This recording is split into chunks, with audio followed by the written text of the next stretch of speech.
দর্শক, এবার মূল আলোচনায় যেতে চাই। শুরুতেই যেটা বলছিলাম যে সেমির লড়াইয়ে যে 4 দল আমরা তাদের পেয়ে গেছি। দুলাল ভাই, কেমন হলো 4 দল? কিছুটা অবাক হয়েছেন কিনা আফগানিস্তানের এই 4 দলের মধ্যে আফগানিস্তান থাকায়? অবশ্যই অবাক করা ব্যাপার যে আফগানিস্তান সেমিফাইনালে থাকবে, এটা আমার ধারণা যে যারা ক্রিকেট এক্সপার্ট তারাও এই ধারণা করতে পারেননি। এটা একটা অবিশ্বাস্য ব্যাপার। যদিও তাদের সাম্প্রতিক পারফরমেন্স অনেকেই একেবারেই যে তাকে সেরা টিমগুলোর মতন বাদ দেয়নি, কিন্তু সেমিফাইনালে খেলবে সেই ঘটনা, এটা তো একটা রেকর্ড। কারণ সেরা যে আমরা সাধারণত যে 8টা টিমকে ধরি, তার বাইরে এই প্রথম কোনো টিম সেমিফাইনালে খেলবে। শুধু তাই না, ওয়ানডে বিশ্বকাপে এবং 2টা যদি আমি ধরি, একমাত্র একটা রেকর্ড আছে কেনিয়ার, ওরা 2003 সালে সেমিফাইনালে খেলছিল। এর ব্যতিক্রম হলো এই আফগানিস্তান, যারা আমাদের অনেক পরে ক্রিকেটে আসছে এবং তারা যে খেলা খেলছে শুধু অবিশ্বাস্য বললেই হবে না। সেরা 3 জন ব্যাটসম্যানের মধ্যে তাদের 2 ওপেনিং ব্যাটসম্যান, সেরা 3 জন বলারের মধ্যে তাদের 2 জন বলার, তারা শুধু ফ্লুক উঠছে এটা বলা যাবে না। তাদের সামর্থ্য দিয়ে, শক্তি দিয়ে একটা অবিশ্বাস্য কাণ্ড ঘটিয়েছে আর কি। এটাকে কোনোভাবেই বিস্ময় বলা যাবে না এটা তাদের। এবং তারা বোঝাচ্ছে যে এই যে সেমিফাইনালে যে তারা গেছে, তারা আরো দূর যাওয়ার অনেক সম্ভাবনা আছে। তাদের সাথে আছে south Africa. South Africa definitely একটা শক্তিশালী টিম, কিন্তু এটা তাদেরকে একটা চোকার হিসেবে সবাই সম্মিলিত করে, এই কারণ তারা সেমিফাইনালে বেশি যাইতে পারে না। এখন তারা সেমিফাইনাল পর্যন্ত আসছে, তাও কি অনেক কষ্ট করে করে করে সেমিফাইনাল আসছে। সেমিফাইনালের থেকে ফাইনালে ওয়ানডে তো না, T20 তো তারা কিন্তু কখনো খেলার সুযোগ পায়নি, এই ফার্স্ট যাওয়ার সুযোগ পায়নি। এবার আফগানিস্তান তো ওদের কিছু হারানোর নাই, ওরা খেলেও ওই মেজাজে। কিন্তু সাউথ আফ্রিকার কিন্তু একটা সবসময় সেমিফাইনালে গেলে একটা চাপ তৈরি হয়, এবং আমরা চাই যে সাউথ আফ্রিকা কখনো না কখনো চ্যাম্পিয়ন হোক, কিন্তু তাদের সেই মনোবলটা কেন জানি সেমিফাইনালের মধ্যে হারায় ফেলে। তো এবার যেহেতু তারা খুব মনোবল নিয়ে আসেনি, আসছে খুব অনেক কষ্টে এমনকি নেপালের সাথে, বাংলাদেশের সাথে তারা অনেক কষ্ট করে জিতছে। এবারও ধারণা করা হচ্ছে যে এবার ভালো করার চেষ্টা করবে, কিন্তু আফগানিস্তান যেভাবে জেগে উঠছে এবং আফগানিস্তান যেভাবে বিক্রমের সাথে খেলতেছে, তাদের সাথে তাদের পারা আমার মনে হয় যে খুবই সহজ হবে না। আপনি আফগানিস্তানকে এগিয়ে রাখছেন প্রথম সেমিফাইনাল? অবশ্যই। সিকান্দার ভাই, আপনার কাছে কি মনে হয়, যেটা বলছিলেন যে কিছু ব্যক্তিগত পারফরমেন্স আমরা দেখেছি, বোলার ব্যাটারদের টপ, তাদের যে এবারের বিশ্বকাপে যদি আমি বলি র্যাঙ্ক বলি, কিংবা সর্বোচ্চ উইকেট শিকারী বা রান সংগ্রাহকের তালিকায় বেশ কয়েকজন ক্রিকেটার, একাধিক ক্রিকেটার আছেন। এবং আমি একটু স্পেসিফিক্যালি জানতে চাই যে যে ওপেনিং পেয়ারটা আছে এবারের বিশ্বকাপে, ওপেনিং পেয়ার সবচেয়ে সফলতম ওপেনিং পেয়ারটা আফগানিস্তানের, এবং তাদের উপরে দল অনেকটা, ব্যাটিংটা অনেকটাই নির্ভরশীল। এবং আমরা গত ম্যাচটাতে রহমানুল্লাহ গুরবাজকে ইনজুরিতে দেখেছি, তার খেলার সম্ভাবনা কতটুকু এবং তিনি ফিট হয়ে আসলে দলে ফিরতে পারবেন কিনা? তারা ম্যানেজ করতে জানে এবং খুব দ্রুত তারা কামব্যাক করতে জানে। তাদের সবচেয়ে বড় শক্তি যেটা মানসিক শক্তি, এবং এই মানসিক শক্তি দিয়ে তারা কিন্তু আজ এই জায়গায় দাঁড়িয়ে আছে। আপনি দেখেন, জেদ মানুষের যদি ভীষণ থাকে, অসম্ভবকে সম্ভব করা যায়। যেটা আসলে যে চূড়ায় ওঠা সম্ভব না, সেই চূড়াও অতিক্রম করা সম্ভব হয়। আফগানিস্তান সেই চূড়া অতিক্রম করেছে, আজ সেমিফাইনাল খেলছে। তাদের প্রত্যেকটা প্লেয়ারের অ্যাটিটিউড এবং তাদের যে নিবেদন, অর্থাৎ মাঠে যে এক্সিকিউশন করে, সেই নিবেদনটা এত ভালো, এত বেশি তারা অ্যাচিভ করার জন্য মুখে আছে যে এইটা না করলে তাদের বিশ্বে টিকে থাকা কঠিন। এই যে মেন্টালিটি, এই মেন্টালিটি দিয়ে আপনার রহমতুল্লাহ গুরবাজ বলেন, কিংবা রশিদ বলেন, কিংবা নবী বলেন, যে প্রত্যেকেই আপনার আউটপুট দিচ্ছে। আজ নবীর মতো একজন ক্রিকেটার, মাহমুদুল্লাহ তো সিনিয়র ক্রিকেটার, নবী তো তার চেয়ে কম সময় ধরে খেলেন, কিন্তু নবী তার পারফরমেন্স দিয়ে যাচ্ছে কিভাবে। নবী এখনো টপ ক্রিকেটার তার দলের। শুধু তাই নয়, নবী IPL এর মতো জায়গা বা বিভিন্ন ফ্র্যাঞ্চাইজি লিগে যেভাবে খেলে, আমাদের বাংলাদেশে কোনো প্লেয়ার এরকম চান্স পায় না। সো এই যে প্লেয়ারগুলি রয়েছে, তাদের যে top player, Afghanistan such a cricket team, তাদের প্রত্যেকটা প্লেয়ারের যে মেন্টালিটি, সেই মেন্টালিটি বলছে যে তারা যদি চ্যাম্পিয়নও হয়ে যায়, সেটা অবাক হওয়ার কিছু নাই। এরকম অসম্ভব ঘটনা অনেক সময় এবং পুরো আফগানিস্তান জুড়ে একেবারে উৎসব হয়েছে আমরা লক্ষ্য করেছি গতকাল। শুধুমাত্র ক্রিকেটারদের মধ্যেই সেটা সীমাবদ্ধ ছিল না। আমাদের সাথে একজন দর্শক আছেন। দর্শক, নাম পরিচয় জানিয়ে আপনার মতামত কিংবা প্রশ্ন করবেন। আসসালামু আলাইকুম। ওয়ালাইকুম আসসালাম। হাফিজ ইকবাল, নাগাইট ব্রাহ্মণপাড়া, কুমিল্লা থেকে বলছি। আমাকে একটু সময় দেবেন? জি, শিওর। আসলে কালকে আমরা ব্যথিত এবং মর্মাহত। বাংলাদেশ এই এত বড় সুযোগ পেয়েও তারা 12 ওভার 1 বলে এই রানটা টপকাতে পারেনি। বোলাররা যথেষ্ট পরিমাণ আমাদেরকে দিয়েছে, কিন্তু এখন সময় আসছে। আমি কখনো বাংলাদেশের প্রবীণ খেলোয়াড়দেরকে দ্রুত অবসর নেওয়ার পক্ষে ছিলাম না, কিন্তু আজকে আমি বলতে চাই সাকিব, তামিম, মুশফিক, রিয়াদ তারা দ্রুত অবসরে চলে যাক আর বাংলাদেশ এই টিমটাকে আরো মেন্টালিটি ভাবে কিভাবে তাদেরকে সাপোর্ট দিয়ে আরো তাদের মনোবল কিভাবে শক্তিশালী করা যায়, এই বিষয়টার প্রতি বাংলাদেশ ক্রিকেট বোর্ড যেন অচিরেই মনোনিবেশ করে এবং বাংলাদেশ এই দলটাকে নিয়ে আজকে আমরা বিশ্বকাপ আসলেই কেন যেন আমরা খেয়ে হারিয়ে ফেলি, কিন্তু দ্বিপাক্ষিক সিরিজে আমরা খুব শক্তিশালী টিম, কিন্তু আপনি ওয়ানডে টি20 সব বিশ্বকাপে দেখেন আমরা খেয়ে হারিয়ে ফেলি, আমরা কোনো কিছুই করতে পারি না। আমাদের দলটা যেন মনে হয় একটা ভঙ্গুর একটা দল। তো এখনই সময় আসছে বাংলাদেশ ক্রিকেটকে নিয়ে ভাবার এবং চিন্তা করার, যারা এটার সাথে জড়িত আছেন আর প্রবীণ খেলোয়াড়দেরকে এখনই অবসর নেওয়া উচিত। আসসালামু আলাইকুম। জি দর্শক, আপনি মতামত দিয়েছেন, প্রশ্ন নয়, অবশ্যই আপনার মতামত নিয়ে আলোচনা হবে। আমি ভেবেছিলাম যে পরের অংশে আমাদের এই অনুষ্ঠানের আমরা বাংলাদেশ দল নিয়ে আলোচনা করব, তারপরে যেহেতু তিনি উঠালেন বাংলাদেশের এই পরিপ্রেক্ষিতে, দলিল ভাই আপনার কাছে কি মনে হয়, বেশ ক্ষিপ্ত যারা মানুষ আছেন, যারা ক্রিকেট প্রেমী রয়েছেন বাংলাদেশের, তাদের ক্ষুব্ধ হওয়ার তো নিশ্চয়ই যৌক্তিকতা আছে। হ্যাঁ, এই মনোভাবটা তো যারা দেশকে ভালোবাসে, দেশত্ববোধ যাদের আছে তাদের এই মনোভাবটা থাকবে। উনি যে কথাগুলো বলছেন এবং খুব ইন্টারেস্টিংলি আমরা লক্ষ্য করেছি গতকাল আফগানিস্তানের জয়ে বাংলাদেশের অনেক যারা ক্রিকেট প্রেমী রয়েছেন, বাংলাদেশকে পছন্দ, তারা উল্লাস করেছেন। মানে কতটা ব্যথিত হলে সেটা সম্ভব?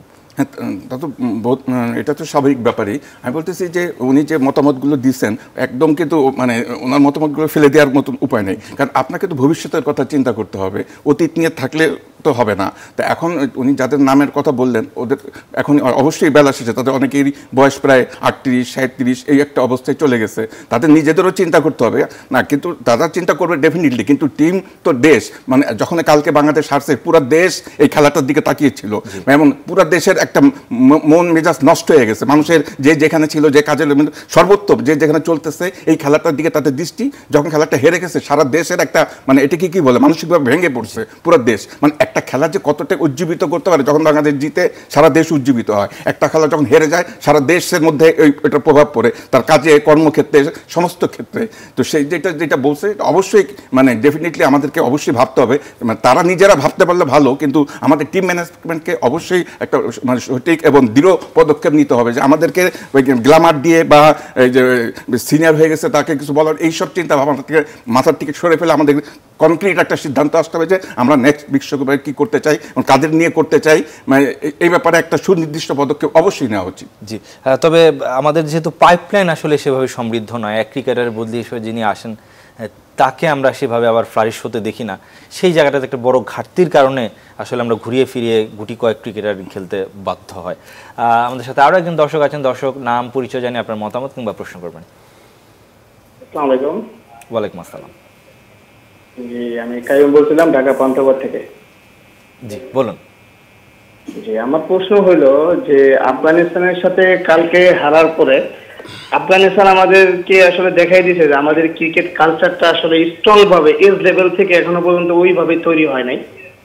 এবং আমাদের আসলে যে কালকে ম্যাচের জন্য আমি একটা কথা বলি, সেটা হলো যে কালকে ম্যাচে আমাদের 12 ওভার 1 বলে 116 রানের প্রয়োজন ছিল। আমাদের আসলে মেন্টালিটির কি ছিল যে আমরা যে শেষ করবো, জিতার জন্য খেলবো, আমাদের একটা সুযোগ আছে সেটাকে আমরা কাজে লাগাবো, না আসলে আমরা গেম উইনের জন্য খেলছিলাম, মূলত যে উইন করলেই হবে, কিন্তু সেটাও করতে পারলাম না। আসলে আমাদের মেন্টালিটিটা কি ছিল এবং গেম প্ল্যানটা কি ছিল, এটাই আসলে আমার জানা আসলে। জি, শান্ত কিছুটা ব্যাখ্যা দেওয়ার চেষ্টা করেছেন পোস্ট ম্যাচে, যে 3 উইকেট পড়ে যাওয়ার পর তখন তারা শুধুমাত্র জয়ের জন্য খেলেছেন, তখন তারা আর সেমিফাইনালের জন্য খেলেননি।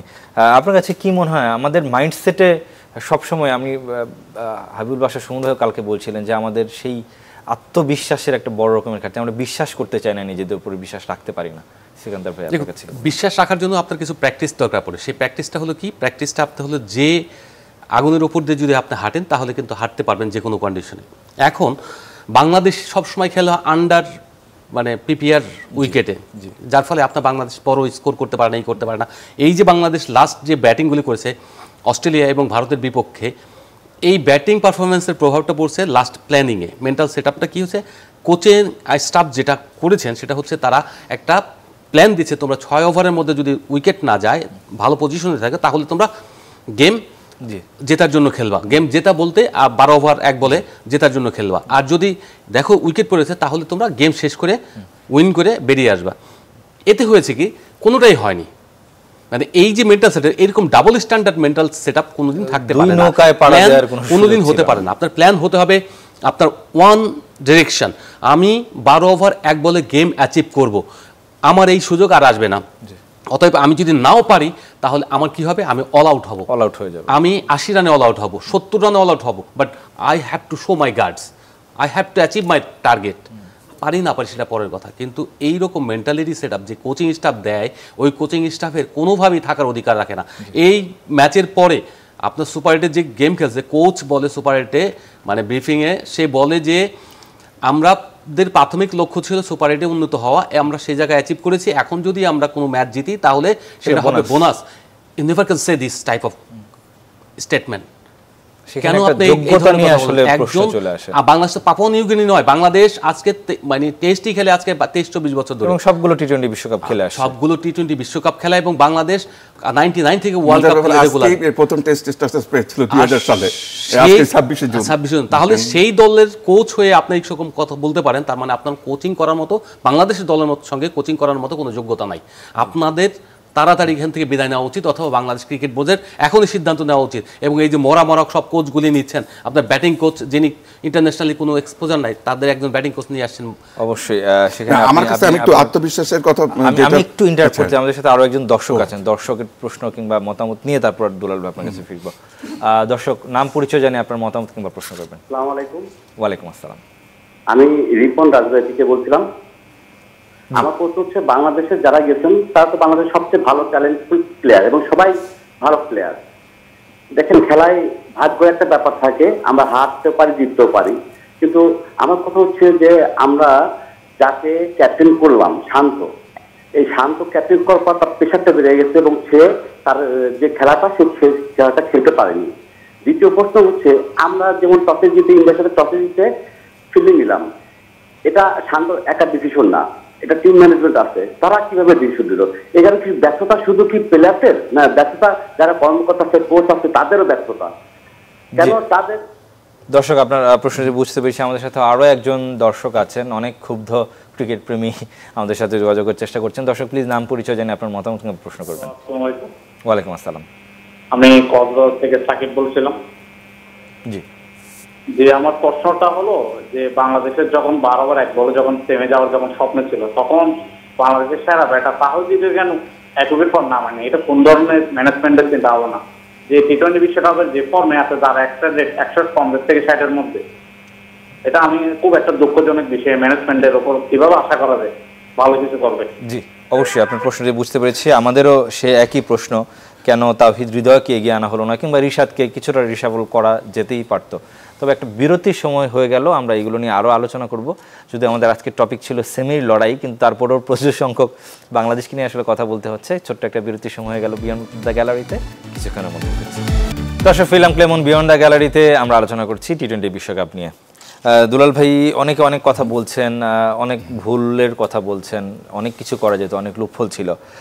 তারপরও আপনার কাছে কি মনে হয় যে টি-20 আসলে খেলার জন্য বাংলাদেশ কতটুকু, আপনি যদি টি-20 হিস্ট্রি দেখেন বাংলাদেশের, কতটুকু প্রিপেয়ার থাকে, কিংবা আসলে কতটুকু অন্যান্য ফরম্যাটের তুলনায় কিছুটা স্যুট করে কিনা বাংলাদেশের?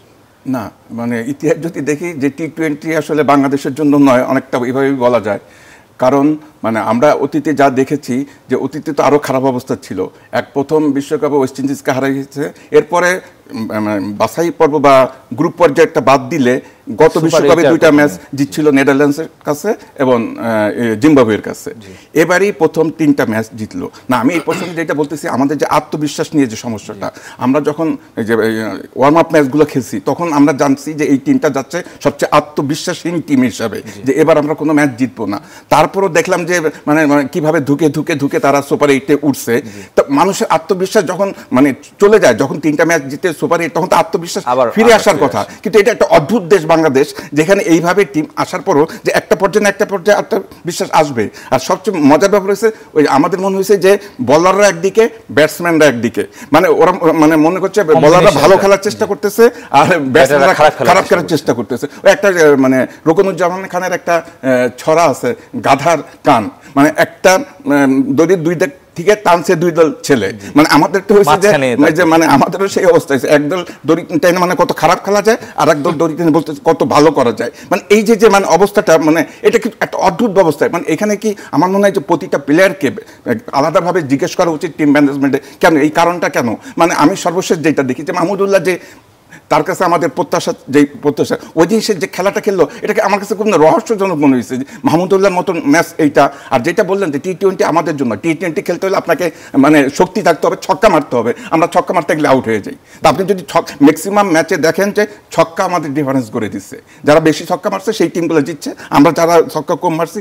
আমি যদি ছক্কা না মারার যদি আমার সামর্থ্য না থাকে, আপনি তো টি-20 থেকে ভালো করতে পারবেন না। মানে এই যে মনোবল, যে আত্মবিশ্বাস থাকলেও হবে না, শক্তি বা ওই টেম্পারমেন্টটা থাকতে হবে। মানে সেই জিনিসটা যেটা আমরা একমাত্র কিছুটা দেখতে পারছি আর কোন ব্যাটসম্যানের মধ্যে আমরা কিন্তু সেই জিনিসটা দেখতে পারিনি। সে রান কম করুক যাই হোক, মানে তার স্ট্রাইক রেটটা কিন্তু সবসময় মোটামুটি ভালো ছিল, এবং সে একটা সম্ভাবনা, মানে একটা ঝিলিক মনে হয়েছে আমাদের কাছে, যদিও শেষ পর্যন্ত টেনে নিতে পারে নাই। কিন্তু তার এইটা আমাদের মনে হচ্ছে যে টি-20 বিশ্বকাপ আমাদের যে চিন্তা ভাবনা নিয়ে আমরা খেলতেছি, এই চিন্তা ভাবনা দিয়ে টি-20 বিশ্বকাপে খেলা যাবে না, আমাদেরকে আরো ভালো। এবং আমাদের সাথে এই অনুষ্ঠানটি একই সাথে আমাদের ফেসবুক, ইউটিউব পেজেও সম্প্রচারিত হয়। সেখানে অনেক ধরনের কমেন্ট থাকে। একজন যেমন আমি এইমাত্র জানতে পারলাম যে কমেন্ট করেছেন যে সব ক্রিকেটারকে আইনের আওতায় আনা হোক, তারা যেহেতু তাদের আমাদের আবেগ অনুভূতি নিয়ে তারা হার্ট করেছে। যাই হোক, এরকম নানান মুনির নানা মত থাকবে, এবং বাংলাদেশে অসংখ্য ক্রিকেট ভক্ত রয়েছে এবং অনেক ক্রিকেট অ্যানালিস্ট কিংবা ক্রিকেট বোদ্ধার সংখ্যাও একেবারে কম নয়। আমি একটু এবার সেমিফাইনালের আলোচনায় আবার যেতে চাই। দ্বিতীয় সেমিফাইনাল যেটা হবে, অনেকেই বলছে যে অঘোষিত ফাইনাল, সেটা ইংল্যান্ড এবং ভারতের মধ্যকার। এই ম্যাচটাকে আপনি কোন দলটাকে এগিয়ে রাখবেন এই ম্যাচে? ভারত ইংল্যান্ড, তাই তো? জি, ভারত ইংল্যান্ড। দেখেন, ইংল্যান্ড হলো ডিফেন্ডিং চ্যাম্পিয়ন। আমরা যতটুকু দেখি ইংল্যান্ড ভালো ক্রিকেটও খেলছে, যদিও তাদের মধ্যে কিছু মানে কন্ডিশনের যে হেরফের ছিল, সেই কন্ডিশনের স্ট্রাগলটা তাদের করতে হয়েছে। এবং সবচেয়ে বড় ব্যাপার হলো যে ভারত বা ইংল্যান্ড দুটো দলই কিন্তু বিগ ম্যাচের জন্য তারা সবসময় প্রস্তুত থাকে, এবং তাদের মেন্টাল স্ট্রেংথটা এত বেশি শক্তিশালী যে কোনো সময় তারা যে কোনো কিছু করতে পারে। সবচেয়ে বড় ব্যাপারটা হচ্ছে যে গত ভারতের যে অস্ট্রেলিয়ান ম্যাচটা দেখলাম আমরা, কীভাবে ভারত গেমটা বের করেছে। অর্থাৎ যদি উইকেটটা একটু ফেভারেবল থাকে, অর্থাৎ ব্যাটিং পিচ হয়, তাহলে তারা অনেক বড় স্কোর করতে পারে, যেটা আইপিএলে তারা করে দেখেছে। এবং ওয়েস্ট ইন্ডিজের যে ধরনের উইকেট, সেখানে আবার স্পিন বান্ধব উইকেট হলেও একটা বাড়তি সুবিধা, কারণ আমরা দেখেছি জসপ্রীত বুমরা এই ধরনের উইকেট থেকে যেমন সুবিধা পান, কিংবা কুলদীপ যাদবদের মতো বোলার রয়েছেন। সব মিলিয়ে আমার কাছে মনে হয়েছে যে এই বিশ্বকাপে এখন পর্যন্ত যে ভারত যে মানের গেম খেলেছে, তারা আমেরিকাতে নিউ ইয়র্কে ম্যাক্সিমাম গেম খেলে গ্রুপ পর্যায়ে ওখান থেকে আসছে, তারা কিন্তু এই কন্ডিশনগুলো সুইটেবল। আবার তারা বেটার গেম, মানে ব্যাটিং প্যারাডাইজের মধ্যে খেলেও কিন্তু তারা বেটার স্কোর করতে জানে। সো যেহেতু রোহিত শর্মা একটা ছন্দের মধ্যে চলে আসছে, তো এখন মনে হচ্ছে ভারত চলে যাবে হট ফেভারিট, এবং তারা ফাইনালে চলে যাবে, আমাদের তারা চ্যাম্পিয়ন হয়ে যেতে পারে। একদম শেষ, আপনি বলেই ফেলেছেন যে আমি সেটাই জানতে চাচ্ছিলাম, চ্যাম্পিয়ন কোন দল হবে? আপনি ভবিষ্যৎবাণী করেছেন ভারত। দুলাল ভাই, আপনার কাছে কি মনে হয়? মানে টি-20 বিশ্বকাপ অন্য ওয়ান ডে হইলে বা অন্য কিছু হলে সহজ হয় বলা যায়, কিন্তু টি-20 এখানে কিন্তু বলাটা খুবই কঠিন, যে কে আফগানিস্তান সেভাবে আসবে এইভাবে মানে আমরা ভাবি নেই। সাউথ আফ্রিকাও কখনো চ্যাম্পিয়ন হতে পারে নেই। তো এখন মানে সিকান্দার যেটা বলছে যে সম্ভাবনা ভারতেরই বেশি, মানে যদি কোনো মানে অন্য কোনো অঘটন না, কারণ একটা পুরো পরিপূর্ণ প্যাকেজ বলতে ভারতীয় টিমকেই আমরা বুঝতে পারি। তাদের যেমন ব্যাটিং, যেমন বোলার, মানে একটা মানে চ্যাম্পিয়ন হওয়ার মতনই টিম। কিন্তু ইংল্যান্ড একটু যেভাবে একটু খোঁড়ায় গেছে, ওরাও খুবই মানে ওরাও কিন্তু দুইবার চ্যাম্পিয়ন। ভারত সেখানে একবার চ্যাম্পিয়ন হয়েছে। ওরা এত ভালো টিম হওয়ার সাথে ওরা টি-20 কিন্তু একবার চ্যাম্পিয়ন হয়েছে, 2007 এরপর কিন্তু কখনো চ্যাম্পিয়ন হইতে পারে। ইংল্যান্ড ডিফেন্ডিং চ্যাম্পিয়ন, এবং তারা দুইবার চ্যাম্পিয়ন হয়েছে, যারা ওয়ান ডেতে মাত্র একবার চ্যাম্পিয়ন হয়েছে। সেখানে টি-20 ওইভাবে বলা যায় না যে এই টিমই সুনির্দিষ্ট। তবে এই দুই মোটামুটি সবাই ধরে নিচ্ছে যে এই টিমের মধ্যে যারা জয় হবে তারাই চ্যাম্পিয়ন। অবশ্যই যেই দলই চ্যাম্পিয়ন হোক না, আমাদের সময় একদম শেষ হয়ে গেছে, আসলে সময় দেওয়াই যাচ্ছে না। ইংল্যান্ড কিন্তু এই ওয়েস্ট ইন্ডিজে চ্যাম্পিয়ন হয়েছিল ফার্স্ট টি-20। এক্স্যাক্টলি, আমরা জানি না কোন দল চ্যাম্পিয়ন হবে, আমরা ভালো খেলা দেখতে চাই, ভালো সেমিফাইনাল এবং ফাইনাল দেখতে চাই। শেষ করছি ক্লেমন বিয়ন্ড দ্য গ্যালারি। ভালো থাকবেন, সুস্থ থাকবেন।